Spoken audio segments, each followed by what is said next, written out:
If you have an iPhone, go to the Apple Store and download Google Translate. If you have an Android phone, go to Google Play Store and download Google Translate. Step number 2. Open Google Translate and select the language you want to use. For example, select English and Spanish. Step number 3. Tap Live Translation and allow Google Translate to access your microphone. If you want to listen to the translation, use headphones. Step number 4.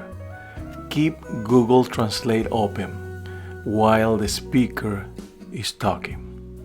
That's it. Now you can follow the speaker and receive the translation in your language.